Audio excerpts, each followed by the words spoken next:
De son côté, Donald Trump, qui poursuit une action en justice dans le pays, ne reconnaît pas, vous le savez, la victoire de Joe Biden. Certains États poursuivent le décompte, même si le taux semble se resserrer sur la défaite de Trump, car le vote anticipé conforte plus les démocrates Joe Biden et sa vice-présidente Harris Kamala.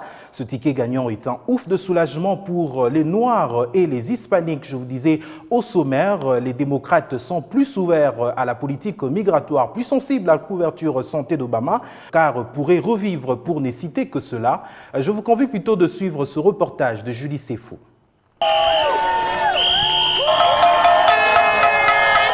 Joe Biden, élu 46e président des États-Unis d'Amérique avec 74 millions de voix, il remporte le plus grand nombre de voix de toutes les présidentielles américaines.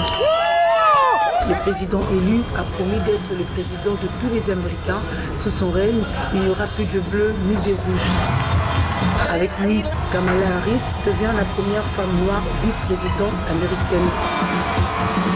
Avec 290 voix obtenues contre 214, Joe Biden, le candidat démocrate, a dépassé la barre de 270 grands électeurs pour être élu président des États-Unis.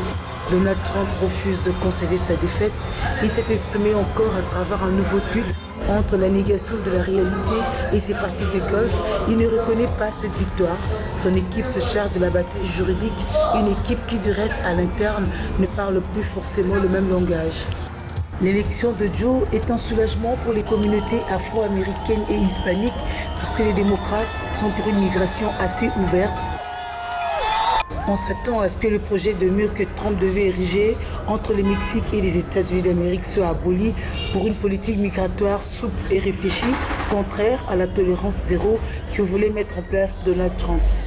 On s'attendra aussi à ce que soit rétabli le programme de santé mis en place par Barack Obama, dit Obamacare, qui permet à des millions d'Américains de profiter d'une couverture de santé, surtout en ce temps de coronavirus qui frappe de plein fouet les populations vulnérables. La politique étrangère de Joe Biden intéresse plus d'un. Il devrait réintégrer l'accord de Paris sur le changement climatique, aussi l'accord sur le nucléaire iranien. Quant au conflit israélo-palestinien, il sera certainement sur la ligne des démocrates, c'est-à-dire la solution à deux États. En ce qui concerne l'Afrique, sa présence majeure sera justifiée au soutien qu'il apportera aux États qui luttent contre le terrorisme et à tout mettre en œuvre pour lutter contre l'influence chinoise, notamment en Soudan et en République démocratique du Congo. Entre-temps, la grande question demeure. Qu'en sera-t-il de la transition qui commence ? Trump ne quittera la Maison-Blanche que le 20 janvier, mais d'ores et déjà, les équipes du président sortant et entrant doivent travailler ensemble.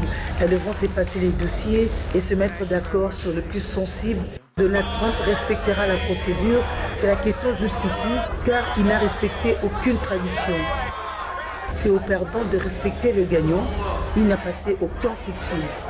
Au contraire, il compte sur la Cour suprême pour le rétablir dans ce droit, même si cette question divise au sein même des républicains.